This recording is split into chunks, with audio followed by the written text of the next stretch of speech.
Bats are nature's only blindfolded flying mammals. They can see in the dark, they can fly backwards, and they can drink seawater without getting salt poisoning. But these superpowered creatures have one major drawback. They are completely blind. Well, not entirely blind, but they are certainly not good at seeing things, and that's got to be an inconvenience when it's your main means of getting around. How do bats navigate their world without sight?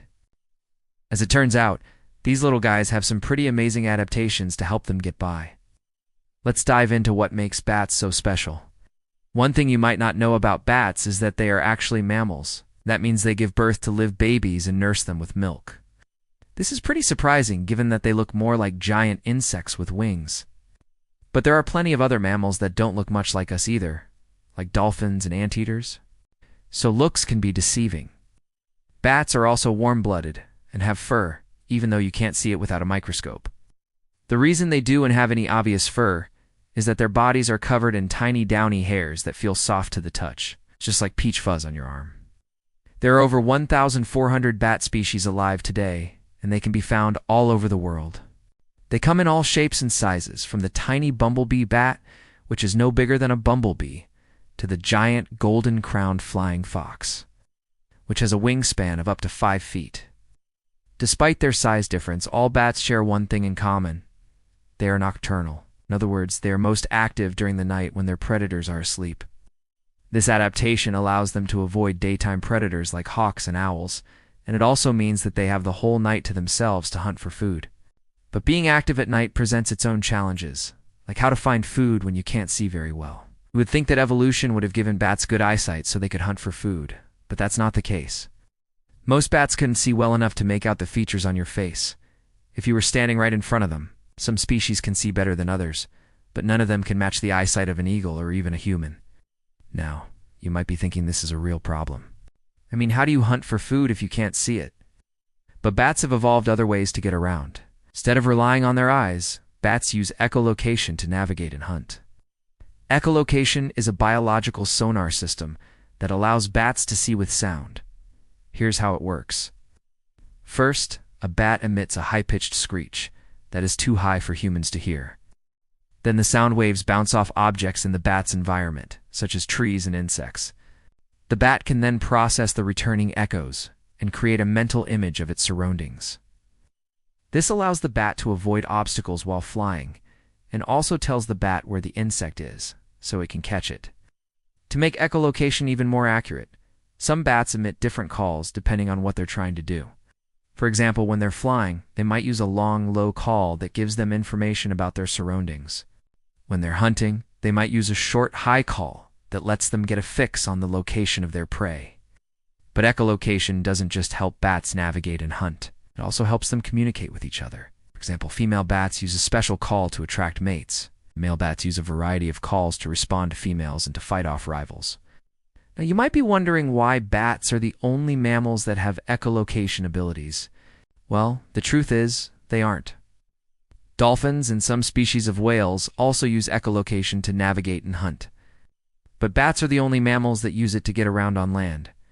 This is because echolocation requires a certain body plan. In order for echolocation to work, an animal needs to have a large brain to process the returning echoes, as well as acute hearing.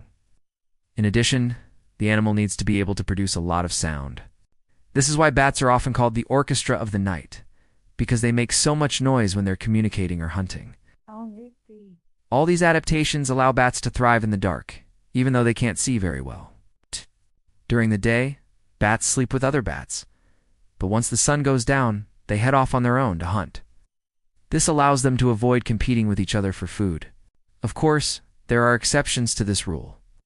Some bats do compete with each other for food, especially when it's scarce, but in general, bats are able to avoid this fate by hunting alone. You might be wondering what bats eat since they spend so much time looking for food. Well, the answer depends on the species of bat. Some bats eat fruit, while others prefer insects or even small vertebrates like frogs and mice. Fruit-eating bats are known as megabats, while insect-eating bats are called microbats. Megabats are usually larger than microbats and have shorter ears and tails. They also tend to live in warmer climates like the tropics. Microbats are better adapted for cooler climates and can often be found in temperate and even cold regions. Despite their differences, all bats play an important role in the ecosystem. Right. For example, fruit-eating bats help plants disperse their seeds. When bats eat fruit, they swallow the seeds whole.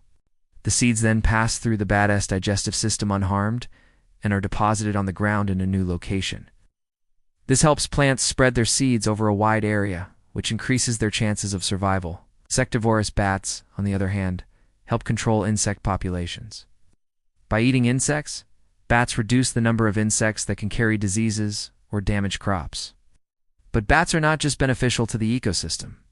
They are also beneficial to us humans. For example, bats are used in research to study echolocation and other aspects of bat biology. They are also popular tourist attractions in places like Austin, Texas, where thousands of bats live under the Congress Avenue Bridge. The bats come out every night to feed, creating a spectacle that draws in tourists from all over the world. So you might be wondering why anyone would want to harm bats, since they are so beneficial to us humans. Unfortunately, there are a number of threats facing bats today, including habitat destruction, climate change, and disease. One of the most serious threats to bats is white nose syndrome, a fungal infection that has killed millions of bats in North America. The fungus grows on the bat's skin and disrupts their hibernation patterns, causing them to use up their energy reserves and starve. If you're interested in learning more about white nose syndrome and other threats to bats, check out our website. We have a ton of resources on our site, including a blog, a podcast, and a newsletter. We would love it if you could support us by making a donation. Your donation will help us continue to produce high-quality educational content about bats and other animals. And speaking of donations, let me tell you about our sponsor for today's video, Masterworks. Masterworks is a platform that allows you to invest in fine art even if you don't have $1 million to spare. Here's how it works. Masterworks buys paintings at auction and then sells shares of those paintings to their investors. So instead of owning an entire Monet, you could own a piece of it. Masterworks has already returned over 30% to their investors, and they have new offerings every month. In addition, there are no fees to buy or sell shares on the platform. If you're interested in learning more about Masterworks, visit our website and click the link in the description below. Thanks for watching. I hope you enjoyed learning more about bats. Yeah, these amazing creatures really are the orchestra of the night, and we are lucky to have them on our planet.